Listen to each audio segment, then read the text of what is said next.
A developing story, a massive crackdown today on Manhattan street gangs leads to dozens of arrests. Prosecutors say the member used social media and terrorized East Harlem in a campaign of violence that included murder, assaults, and gun trafficking. CBS News' Catherine Brown is live in Lower Manhattan. Catherine? Good afternoon, City. And those defendants are being arraigned right now in the courthouse just behind me, one after the next. This is being billed, as you mentioned, as a major gang dismantling operation. And prosecutors say it's very unique in that it marks the first time in a number of years that entire groups of gang members have been arrested, hauled off the streets, and charged with conspiracy to commit murder.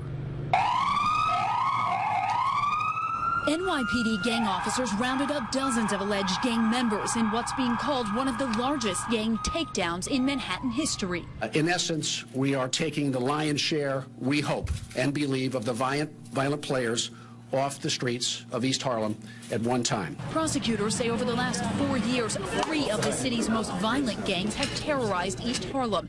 They accuse members of Air It Out, the True Money Gang, and Hodai of waging a bloody street war that's claimed the lives of 3 teenagers. And police say dozens more have been shot, stabbed, or injured.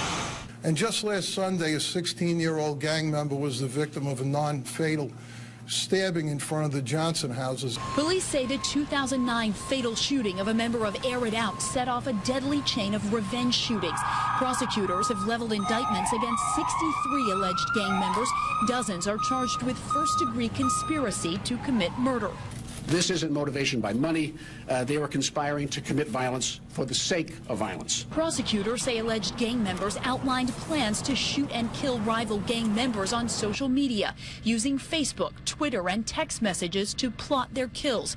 One message reads, quote, "I'll give you $300 if you clap a Trill or Hodai before October." Another, "God forgives, I don't. Somebody gotta die."